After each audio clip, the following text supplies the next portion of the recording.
Panorama group, जो सोचता है वो करता है। अब अति पिछड़ों से नफरत करने लगी है बीजेपी। जब से हम लोगों ने उप मुख्यमंत्री अति पिछड़ा समाज के व्यक्ति की घोषणा की है, तब से एनडीए के लोग ट्रोल कर रहे हैं कि अति पिछड़ा को क्यों बना रहा है। जब महागठबंधन में उप मुख्यमंत्री को लेकर के चर्चाएं हुई और मुकेश सहनी के नाम पर मुहर लगी, तब आखिर एनडीए के पेट में क्यों दर्द होने लगा? ये सवाल हमारा नहीं बल्कि बिहार के नेता प्रतिपक्ष तेजस्वी यादव ने पूछ डाला है।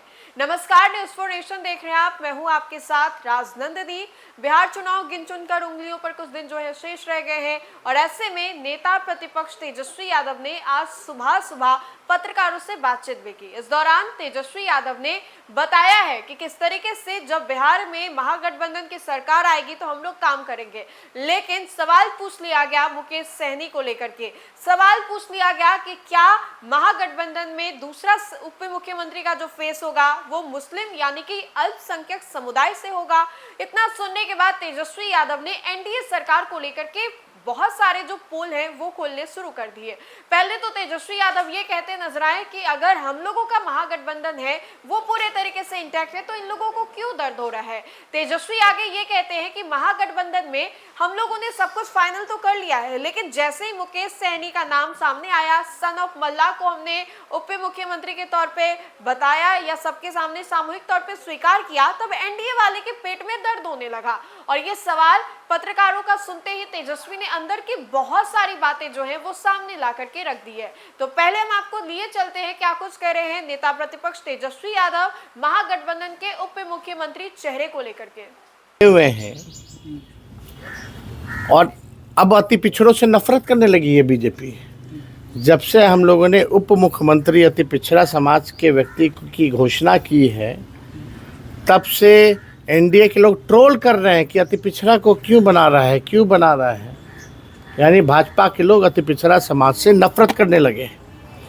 और जिन लोगों को पाकिस्तान भेजने की बात प्रधानमंत्री जी कहते थे, आज हम लोगों की ताकत देखिए, आज उन्हीं लोगों को उप मुख्यमंत्री जो है बनाने की बात कर रहे हैं। तो हम भाजपा के लोगों को कहेंगे कि ये चिंता भी जो है आने वाले समय में दूर कर दी जाएगी। तो जो भाजपा के लोग जिनसे नफरत करते थे, आज उनकी बात करने पे आ गए और अति पिछड़ों से जो है वो पूरी तरीके से नफरत करने लगे। तो ये चिंता प्रधानमंत्री जी की, भाजपा की, जो उनके ट्रोलर्स हैं, जिनको भाजपा बोलती है पाकिस्तान भेज देंगे, जिनको घुसपैठिया बोलती है,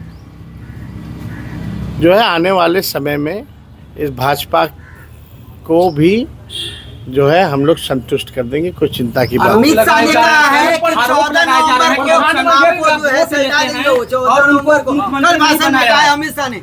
अल्पसंख्यक को लेकर भी उन्होंने कहा है कि अल्पसंख्यक वोट लेते हैं बिहार में 17%। यही तो बोल रहे हैं अमित शाह जी, इन्हीं को घुसपैठिया बोलते थे ना इनके नेता। और ये लोग गंदी नारे लगा के गालियाँ किनको देते थे? अल्पसंख्यक समाज को देते थे।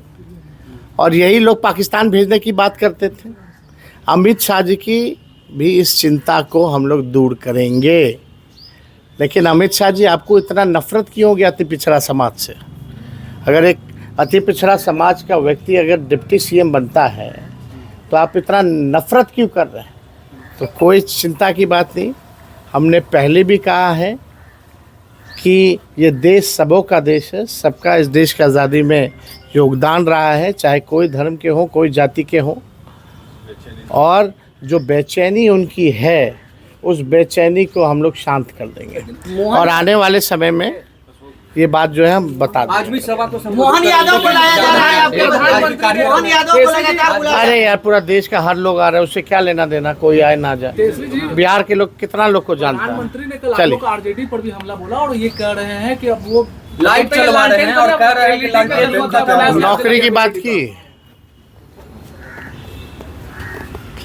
जितना गुजरात में बजट, बिहार का पैसा जो है गुजरात में खर्च किया जा रहा है, जितना शिक्षा स्वास्थ्य का जो बजट है सब गुजरात दे दिया जा रहा है। यहाँ की उसके बारे में तो नहीं बात करें, पढ़ाई दवाई कमाई सिंचाई की बात तो नहीं करे प्रधानमंत्री। उनका काम है आए आरजेडी को गाली दे, ये काम करें वो काम करें। उससे कोई फर्क पड़ने वाला नहीं है। वो जान रहे हैं, कार्यक्रम में सर। वो जान रहे हैं, उनके पास कोई जवाब नहीं आज है। आपकी एक बखूबी आपने सुना कि तेजस्वी यादव ने क्या कुछ कहा।